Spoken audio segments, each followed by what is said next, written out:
So I'm here with Ken Levine, who's the creative director on Bioshock Infinite. And I think it's fair to say that there's a real sense of a sort of directorial eye to this game, a lot of really breathtaking reveals of Columbia and things. Is that something you purposefully wanted to address in this game?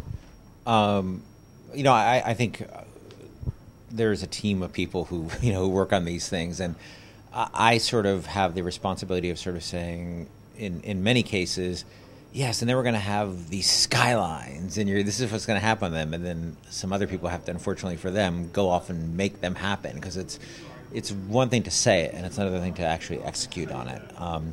But it's very much, my responsibility to sort of keep the world in my head and decide whether something belongs in it or not, like sort of an editorial role as well as a writing role. But I'm fortunate to be surrounded by some, people who can either conceive amazing ideas or execute on amazing ideas. The system of tears feels like almost a sort of sci-fi storyline of its own, and then you've got the floating city. I was wondering whether that was something that you'd managed to sort of bring together in a single sort of fiction, but obviously having played the first 3 hours or so of the game, I'm starting to get the sort of quantum mechanics angle and things like that, and also the presence of luck in Columbia and things like that. So I assume you've brought it all together into a single sort of coherent fiction. I'll say this, is that we don't like to just sort of scatter concepts at the wall, throw them on the wall. We usually choose a couple of things that deviate from reality. The reality as we know it. Like, in System Shock 2, I remember I decided early on there were going to be no space aliens. The creatures, the many, were a genetic creation of Shodans. And in Bioshock, we knew there would be the genetic technology, there'd be the city at the bottom of the ocean, and there'd be these sort of robotics. And that was all we allowed ourselves. And the same thing's going on here. So you'll see a lot of connections between what's going on with Elizabeth and what's going on with the city, and they're all based around the hot sort of science topic at the time, which was, and still remains, a hot science topic, which is quantum mechanics.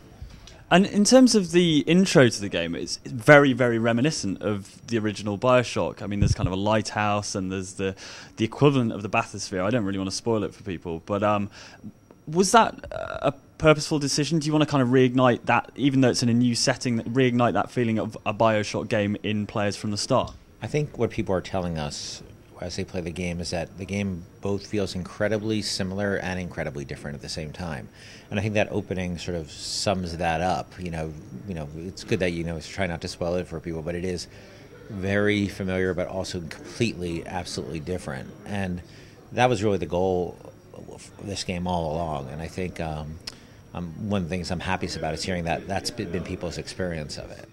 I was interested to find that obviously patriotism has been a big sort of running theme since the game was revealed, but I was interested to find that there's also a kind of religious sort of overtone to that patriotism as well. Do you think that's a risky thing to kind of conflate those two things? Are people likely to be offended? I think it's what people who create stuff need to do. They tell stories, and I think the team is very comfortable with the content of the game, and I think the question really is, why in a game, is this okay? And I think the answer is why not? We don't run from, if something fits a story, it's going to be part of the story, but we don't just sort of say, let's throw this in, let's throw that in. It just, things evolve as we develop the game, and they just make sense. I think it doesn't feel like it's a game that shies away from this kind of social commentary and difficult issues. I mean, you make a big choice, or what felt like a very big choice, just on a personal level in terms of my level of comfort with the game at the very beginning, and that's interesting. I mean, what kind of resonance do those choices have as the plot goes on? Are they kind of very localized things about sort of introspection and the player looking at themselves, or are they likely to affect the world as well? They do both, but I think you've tuned into it. The reason those choices, these sort of moral choices, exist in the game is not for an abstract morality system, which we don't have. We don't have a sort of number tracking going on. There are moments in the game that are really important that we want to make sure the player is participating in and making a choice in. And yes, there will be some differences, like depending on which one of those you chose, there's something marginally different will happen later on.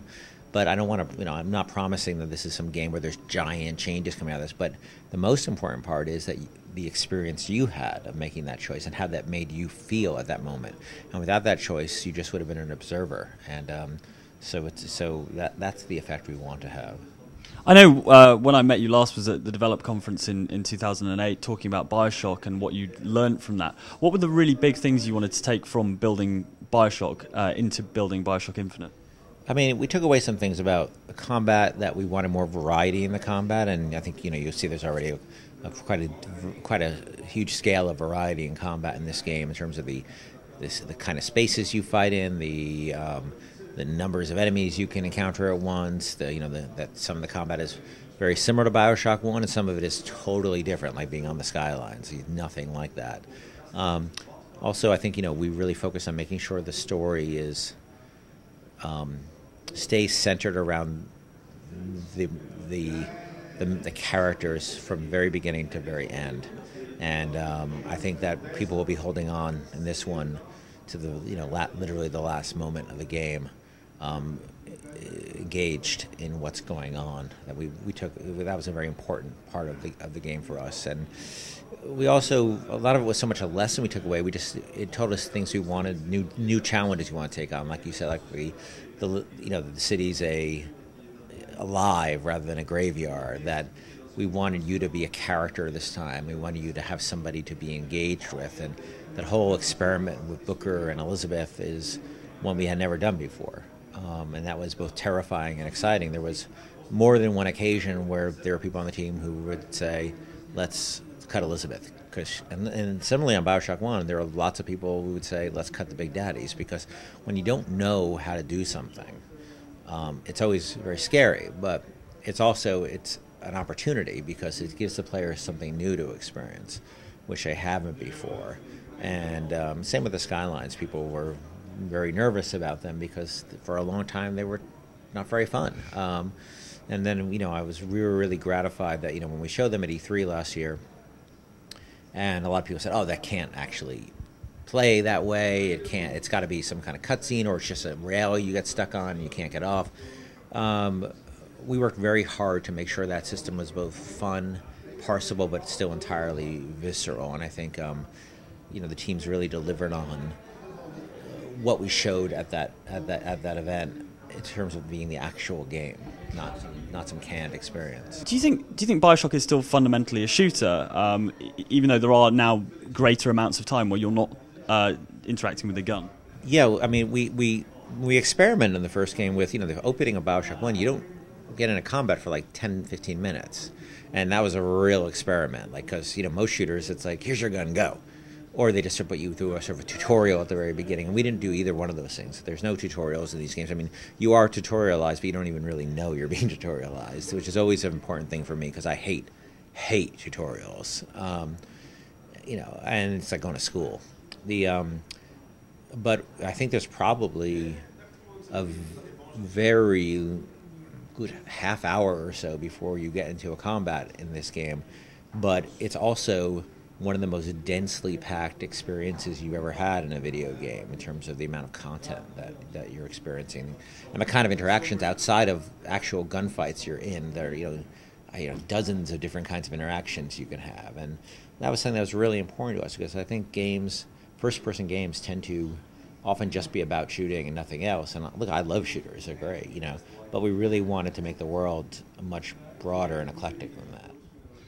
It's interesting you mentioned that kind of densely packed thing because you've got 3 hours that you've been showing off here, and they have been extremely densely packed. I mean, it's a real sort of it's paced, but it's still quite a roller coaster and stuff. Whereas I think not to criticize Bioshock too much. I think, like you said, the story reached a denouement maybe 2/3 of the way in, and then your motivation kind of ebbs away and things like that. Are you going to be able to maintain this sort of level of detail and sort of interest in the plot all the way through? Is that tough?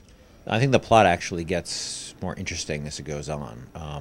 And the end of the game, I'm not going to say anything specifically about it. I will say that I can't tell whether people will love it, will like it, or not like it. I can say that it's something that we're incredibly proud of, and it's like nothing you've actually experienced in a video game before. It's quite unique and quite particular to this world, these characters, and this franchise. I felt a sense of disappointment about the ending of the original Bioshock from you when we last spoke.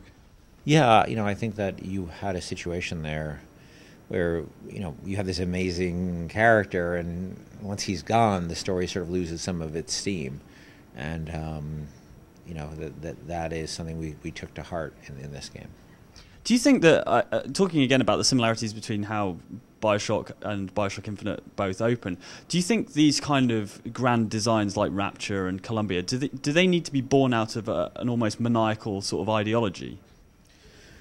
I think that people who tend to build huge things have to have a degree of monomania, whether it's, Ryan or Comstock or, some entrepreneur making a video game company, co-founding a video game company, because it's hard, and there's lots of times where you just want to quit. Listen, there's lots of times during making this game where it was really hard, and many people on the team were overwhelmed, and I was overwhelmed. And you say, how is this going to work? Why isn't Liz working? Why aren't the Skylines working? Why isn't any of this working? And you kind of just have to see no other choice but to go forward to do these things. As a man who's worked in both games and films, do you feel like gaming still has something of an inferiority complex regarding the film industry? Absolutely. I think that, one of the questions I get over and over again is, isn't it, how can you take on these themes in video game, themes of racism, themes of religion, themes of nationalism? And I guess I never understood that, because I am very proud to be a game developer, and I never really worried about what people thought of games, because I love games and the people I care about love games. And I think games shouldn't be afraid of anything, especially a game for, an M-rated game. Why is it any different than an R-rated movie, in terms of kind of themes it can tackle? I think we tend to be very gun-shy, and and I think it hurts the industry because, it's a self-perpetuating cycle. If you don't take on more mature themes, people continue to view you as juvenile, and and that goes round and round. Now, that said, listen, I love big, stupid, goofy games as much as the next guy. I'm playing right now. I'll go home. I'll play XCOM, well, XCOM's not a big goofy game, but I like to show you the variety. Like XCOM's sort of this very cerebral game, and then I'll play Paper Mario, and then I'll play, Mario Kart or some goofy fighter, and I like every kind of game. But I think that if we sort of continue to self-police, police our own thoughts, so we can't take on certain topics, we'll continue to be viewed as juvenile. Excellent, Ken. Thank you very much. Thank you.